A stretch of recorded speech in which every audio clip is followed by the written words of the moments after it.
सीताराम दोस्तों, आपका फिर से स्वागत है मेरे YouTube चैनल राधे श्याम में। आज हम आपको श्री रामचरितमानस के अध्याय का अगला भाग सुनाते हैं। सुनाने से पहले मेरी आप सबसे विनती है कि आप सब मेरे चैनल को सब्सक्राइब, लाइक और शेयर करना ना भूलें। तो चलो आइए शुरू करते हैं। आज की राम कथा प्रारंभ करते हैं। जय श्री राम। तब मैं निर्गुण मत कर दूरी, सगुण निरूप करि हट धूरी। उत्तर प्रत्युत्तर मैं कीना, मुनि तन भय क्रोध के चीना। तब मैं निर्गुण मत को हटाकर काट कर बहुत हट करके सगुण का निरूपण करने लगा। मैंने उत्तर प्रयुक्त किया, इससे मुनि के शरीर में क्रोध के चिन्ह उत्पन्न हो गए। सुनो प्रभु बहुत अवज्ञा किए, उपज क्रोध ज्ञानी न केहिए। अति संग रपन जो कर कोई, अनल प्रगट चंदन के होई।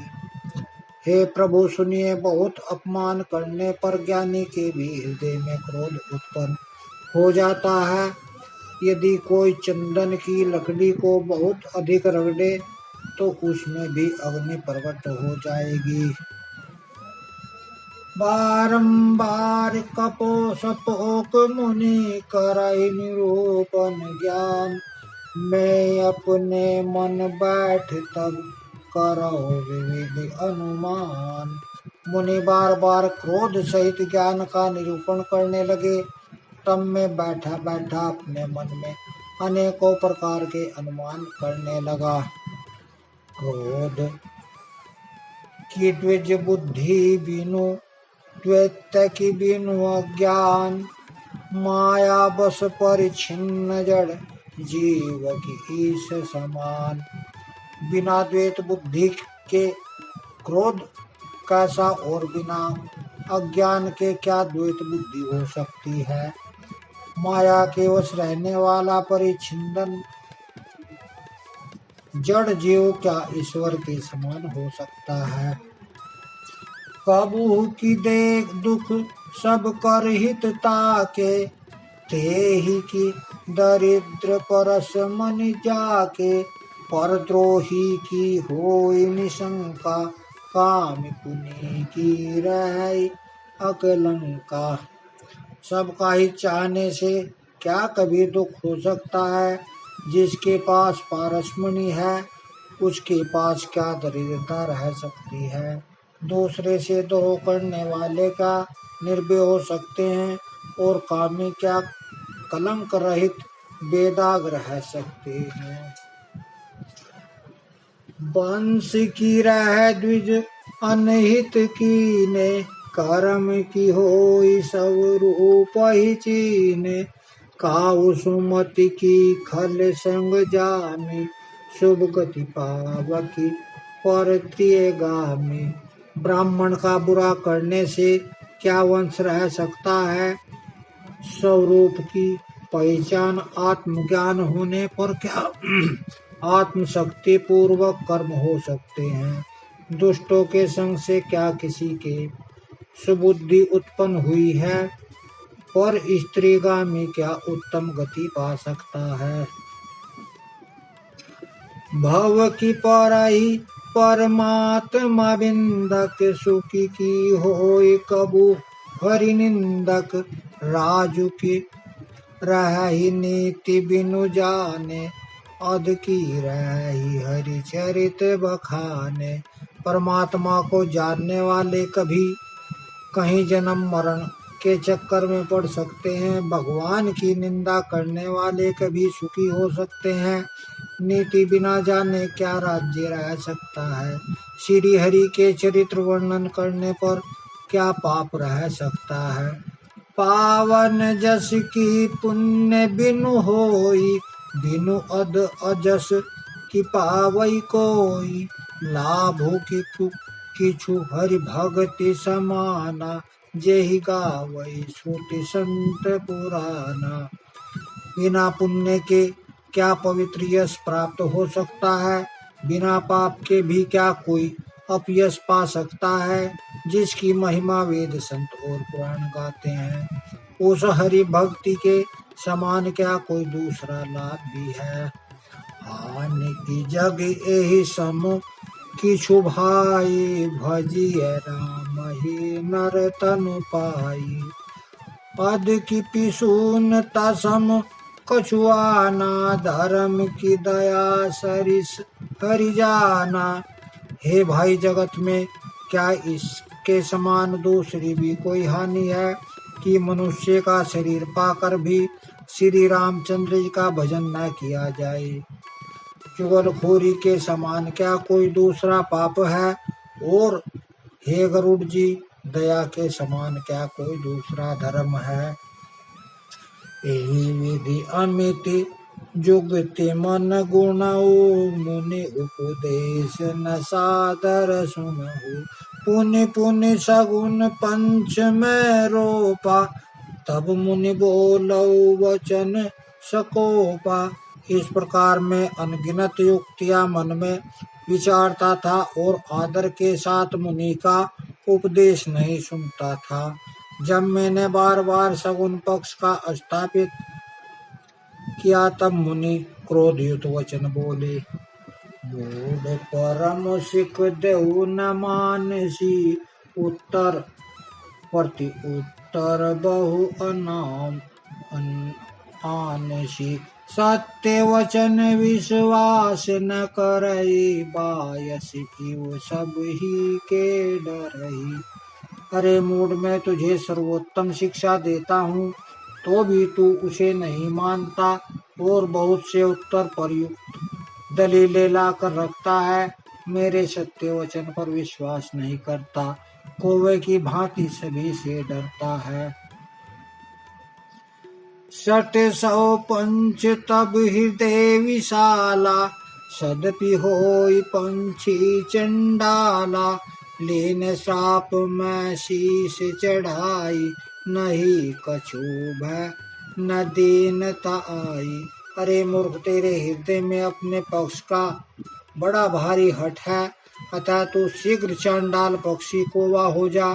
मैंने आनंद के साथ मुनि के श्राप को सिर पर चढ़ा लिया, उससे मुझे न कुछ भय हुआ और न दीनता आई। तुरत भयऊ मैं काग, तब पुनि मुनि पद सिरुनाई। सुमरि राम रघुवंश मनि, हर्षित चलहु उड़ाई। तब मैं तुरंत ही कौवा हो गया, फिर मुनि के चरणों में सिर नवाकर और रघुकुल शिरोमणि श्री रामचंद्र जी का स्मरण करके मैं हर्षित होकर उड़ चला। उमाज राम चरण रत, विगत काम मद क्रोध। निज प्रभु में देखई जगत, के ही सन करहि विरोध। शिव जी कहते हैं, हे उमा, जो रामचंद्र जी के चरणों में चरणों के प्रेमी हैं और काम अभिमानी तथा क्रोध से रहित हैं, वे जगत को अपने प्रभु के से भरा हुआ देखते हैं, फिर वे किससे बैर करें। सुनु खगेश नहीं कछु ऋषि दूषण, उर प्रेरक रघुवंश विभूषण। कृपा सिंधु मनि मति करि भोरी, लीन प्रेम परीक्षा मोरी। काकभुचंडी जी ने कहा, हे पक्षीराज गरुड़ जी, सुनिए, इसमें ऋषि का कुछ भी दोष नहीं था। रघुवंश के विभूषण रामचंद्र जी सबके हृदय में प्रेरणा करने वाले हैं। कृपा सागर प्रभु ने मुनि की बुद्धि को भोली करके भुलावा देकर मेरे प्रेम की परीक्षा ली। मन वचन कर्म मोहि निज जन जाना, मुनिमति पुनि फेरी भगवाना। ऋषि मम महतशीलता देखी, राम चरण विश्वास विशेषी। मन वचन और कर्म से जब प्रभु ने मुझे अपना दास जान लिया। तब भगवान ने मुनि की बुद्धि फिर पलट दी। ऋषि ने मेरा महान पुरुषों का सा स्वभाव, धैर्य, अक्रोध, विनय आदि और श्री राम के चंद्रों में विशेष विश्वास देखा। अति विस्मय पुनि पुनि पछिताई, सादर मुनि मोहिलेन बोलाई। मम परितोष विविध विधि कीना, हर्षित राम मंत्र तब दीना। तब मुनि ने बहुत दुख के साथ बार बार पछताकर मुझे आदर पूर्वक बुला लिया। उन्होंने अनेकों प्रकार से मेरा संतोष किया और तब हर्षित होकर मुझे राम मंत्र दिया। बालक रूप राम कर ध्याना, कहे मोहि मुनि कृपा निधाना। सुंदर सुगध मोहि अति भावा, सो प्रथम ही मैं तुम ही सुनावा।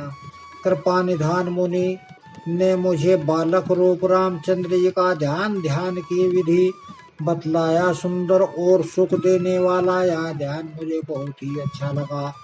वह ध्यान मैं आपको पहले ही सुना चुका हूँ।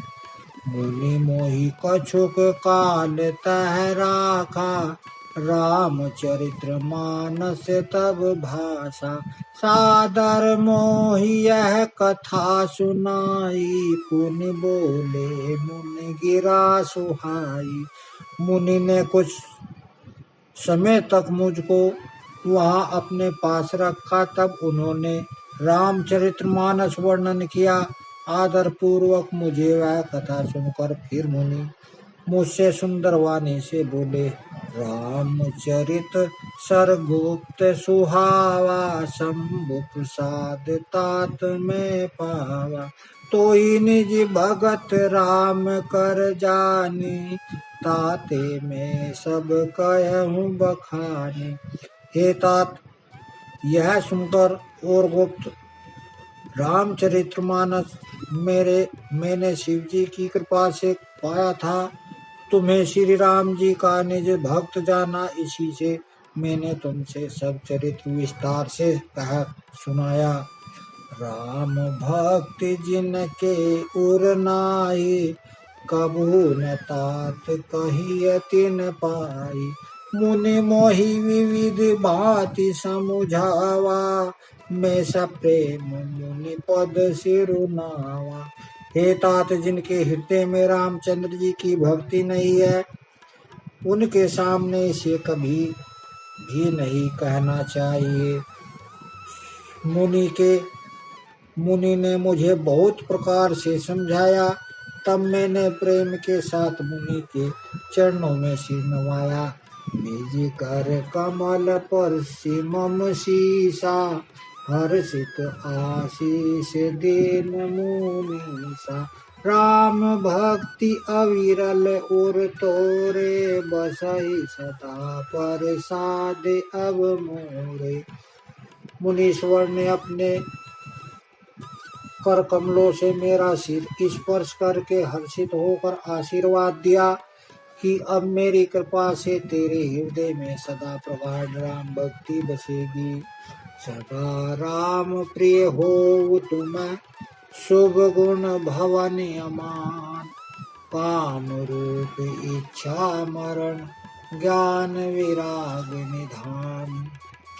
तुम सदा श्री रामचंद्र जी को प्रिय हो और कल्याण रूप गुणों के धाम राम, मान रहित इच्छा अनुसार रूप धारण करने में समर्थ, इच्छा मृत्यु, जिसके शरीर छोड़ने की इच्छा करने पर ही मृत्यु हो, बिना इच्छा के मृत्यु न हो, एवं ज्ञान और वैराग्य के भंडार हो। जेहि आश्रम तुम्हें बसव, पुनि सुमिरत श्री भगवंत। व्यापहित न अविद्या, जो जन एक प्रजतंत। इतना ही नहीं, श्री भगवान की स्मरण करते हुए तुम जिस आश्रम में निवास करोगे, वहाँ 1 योजन 4 कोस तक अविद्या माया मोह नहीं व्यापेगी। काल करम गुण दोष स्वभाव, कछु दुख तुम्हि न व्यापै काऊ। राम रहस्य ललित विधि नाना, गुप्त प्रगट इतिहास पुराना। काल कर्म गुण और दो स्वभाव से उत्पन्न कुछ भी दुख तुमको कभी नहीं व्यापेगा। अनेकों प्रकार के सुंदर रामचंद्र जी के रहस्य गुप्त मर्म चरित्र और गुण जो इतिहास और पुराणों में गुप्त प्रकट है, वर्णित और लंचित है। बिनु श्रम तुम जानब सबको सोऊ, नित नव ने राम पद हो। जो इच्छा करि हो मन माही, हरि प्रसाद कछु दुर्लभ नाही। तुम उन सब को भी बिना ही परिश्रम जान जाओगे। श्री रामचंद्र जी के चरणों में तुम्हारा नित्य नया प्रेम हो। अपने मन में तुम जो कुछ इच्छा करोगे, श्री हरि की कृपा से उसकी पूर्ति कुछ भी दुर्लभ नहीं होगी। सुनि मुनि आशीष सुनु मति धीरा, ब्रह्म गिरा भय गगन गंभीरा। एवमस्तु तब वच मुनि ज्ञानी, यह मम भक्त करम बन बानी। हे धीर बुद्धि गरुड़ जी सुनिए। मुनि का आशीर्वाद सुनकर आकाश में गंभीर ब्रह्मवाणी हुई कि हे ज्ञानी मुनि, तुम्हारा वचन ऐसे ही सत्य हो। यह क्रम और मन वचन से मेरा भक्त है। सुन नभ गिरा हरस मोहि भयउ, प्रेम मगन सब संशय गयहु। करि विनती मुनि आयसु पाई, पद सरोज पुनि पुनि सिरु नाई। आकाशवाणी सुनकर मुझे बड़ा हर्ष हुआ। मैं प्रेम में मग्न हो गया और मेरा सब संदेह जाता रहा। तदंतर मुनि की विनती करके आज्ञा पाकर और उनके चरण कमलों में बार बार सिर नवाया। हरस सहित एहि आश्रम आयहु, प्रभु प्रसाद दुर्लभ बर पायहु। या बसत मोहि सुनु खग ईसा, बीते कलप साति अरु बीसा। मैं हर्ष सहित इस आश्रम में आया। प्रभु रामचंद्र जी की कृपा से मैंने दुर्लभ वर पा लिया। हे पक्षीराज, मुझे यहाँ निवास करते हुए 27 कल्प बीत गए। करहु सदा रघुपति गुण गाना, सादर सुनहि विहंग सुजाना। जब जब अवधपुरी रघुबीरा, धरहि भगत हित मनुज शरीरा। मैं यहाँ सदा रघुनाथ जी के गुणों का गान किया करता हूँ और चतुर पक्षी उसे आदर पूर्वक सुनते हैं। अयोध्यापुरी में जब जब श्री रघुवीर भक्तों के हित के लिए मनुष्य शरीर धारण करते हैं, तब तब जाए रामपुर रहो, शिशु लीला बिलोक सुख लय। पुनि उर राखी राम शिशु रूपा, निज आश्रम आवहु खग भूषा। तब मैं जाकर श्री राम जी की नगरी में रहता हूँ और प्रभु की शिशु लीला देखकर सुख प्राप्त करता हूँ। फिर हे पक्षी राज रामचंद्र जी के शिशु रूप को हृदय में रखकर मैं अपने आश्रम में आ जाता हूँ। कथा सकल मैं तुम ही सुनाई, कागदय जही कारण पाई। कहे उतात सब प्रसन्न तुम्हारी, राम भक्ति महिमा अति भारी। जिस कारण से मैंने कौवे की देह पाई, वह सारी कथा आपको सुना दी। हे तात, मैंने आपके सब प्रश्नों के उत्तर कहे। आहा, राम भक्ति की बड़ी भारी महिमा है। तात यह तन मोहि प्रिय भयहु राम पद ने निज प्रभु दर्शन पायहु गए सकल संदेह। मुझे अपना यह काग शरीर इसलिए प्रिय है कि इसमें मुझे श्री रामचंद्र जी के चरणों का प्रेम प्राप्त हुआ। इसी शरीर से मैंने अपने प्रभु के दर्शन पाए और मेरे सब संदेह जाते रहे। श्री राम कथा यहीं विश्राम करते हैं। जय श्री राम, जय श्री राम। अगर आपको मेरी वीडियो अच्छी लगी तो बेल आइकन दबाना ना भूलें ताकि आपको मेरे आने वाली वीडियोस का नोटिफिकेशन मिलता रहे। धन्यवाद। जय श्री राम।